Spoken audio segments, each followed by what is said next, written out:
शनिवारी संध्याकाळी मुंबईतील वरळी भाग शांत होता. पण त्या शांततेमध्ये एक भयान घटना समोर आली. एक डॉक्टर हुशार होती. त्या डॉक्टरचं नाव होतं डॉक्टर गौरी पालवे गर्जे. वय सुमारे 28 वर्ष. गौरी ही आनंद गर्जे यांची बायको होती. आनंद गर्जे हा पंकजा मुंडे यांचा पीए होता.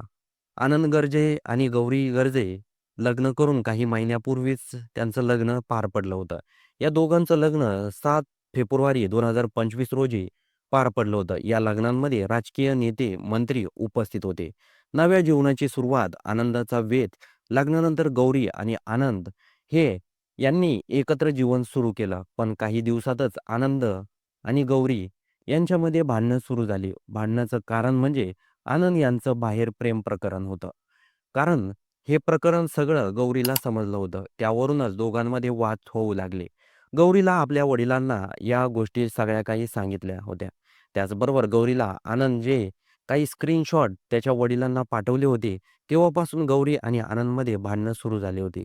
गौरीनं वडिलांना जे फोटो पाठवले, त्यात लातूरमधील एका हॉस्पिटलची काही कागदपत्र होती. 4 वर्षापूर्वी म्हणजेच 16 नोव्हेंबर 2021 मध्ये लातूरच्या ममता हॉस्पिटलमध्ये गर्भवती संमतीपत्र आणि जाहीरनामा असल्याचं त्यात दिसले. किरण असं महिलेचं नाव होतं. पतीचं नाव म्हणून आनंद गर्जे यांचं नाव होतं. त्या कागदपत्रावरून आनंदचे किरण आणि यांच्याशी संबंध असल्याचा संशय वडिलांना आला. त्यानंतर गौरीला फोन करून त्यांनी या फोटोबद्दल विचारलं. तेव्हा घरची शिफ्टिंग करताना मला हे कागदपत्र सापडले असं गौरीनं वडिलांना सांगितल्याची माहिती समोर आली आहे. वडिलांनी गौरीला माघारी येण्यास सांगितलं. पण आपण तिकडे माहेरी आलोय तर आनंद हा आत्महत्या करण्याची धमकी देत असून चिठ्ठी लिहून त्यात आपलं नाव लिहिल अशी धमकी त्याने दिल्याचं गौरीच्या वडिलांनी सांगितलं. एकंदरीत हा वाद खूप चिघळलेला होता. त्या दोघांमध्ये सतत वाद सुरूच होते. आनंदच्या घरच्या लोकांनीही त्याच्या अफेअरबद्दल कल्पना होती, असं समजत आहे. अखेर याच वादातून गौरीने शनिवारी 22 नोव्हेंबर रोजी आत्महत्या करत आपलं जीवन संपवलं. शनिवारी संध्याकाळी आनंद गर्जे हे पंकजा मुंडे यांच्या नियोजित कार्यक्रमासाठी बाहेरगावी गेले होते. मात्र त्यांचा काही वेळ आधीच गौरी गर्जे यांचं भांडण झालं होतं. त्यावरून आनंद गर्जे हे घराबाहेर निघून गेले होते.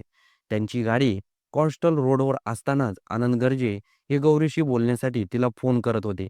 तिने एकदा फोन उचलला नाही, म्हणून ते तिला वारंवार फोन करू लागले.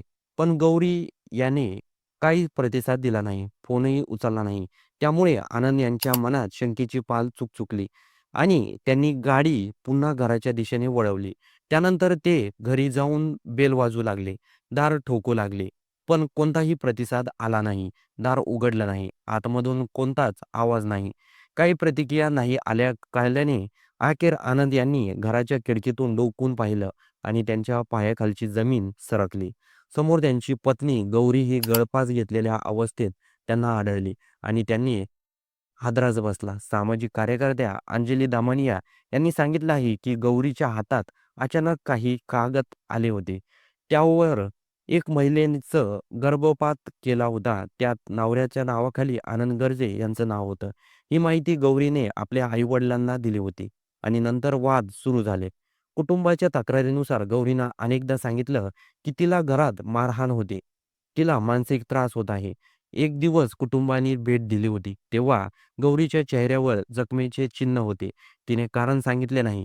घरात दबाव वाढला होता. आनंद गर्जे आणि त्यांच्या परिवाराने गौरीला ॲडजस्ट करायला सांगितले. नाही केल्यास दुसऱ्या लग्नाची व्यवस्था करू अशी धमकी देखील दिली होती. घरातली शांतता हरवत होती. 22 नोव्हेंबर 2025 रोजी शनिवारी संध्याकाळी गौरीला आत्महत्या केली. यावेळी प्रश्न उभा राहिले. त्या वेळेत काय घडलं होतं? त्या 5-6 तासात काय चाललं होतं? गौरीचा मृतदेह नायर हॉस्पिटलमध्ये दाखल केला होता. पोलिसांची तपासणी सुरू झाली. वरळी पोलिसांनी गुन्हा दाखल केला. आरोपीत आनंद गर्जे, त्यांची बहीण शीतल गर्जे आंधळे आणि दीर अजय गर्जे यांचा समावेश करण्यात आला. केवळ आत्महत्या नव्हे तर त्रास देणे, शारीरिक मानसिक छळ अशा गंभीर आरोपाची चौकशी केली जात आहे. आनंद गर्जे याला पोलिसांनी ताब्यामध्ये घेतलं आहे आणि पुढील कारवाई पोलीस करत आहे. तर या संपूर्ण घटनाक्रमाबद्दल आपलं काही मत असेल तर होऊ द्या चर्चा चॅनलच्या कमेंट बॉक्समध्ये नक्की नोंदवा. आणि जर चॅनलवर नवीन आला असाल तर सर्वात आधी चॅनलला सबस्क्राईब नक्की करून जा.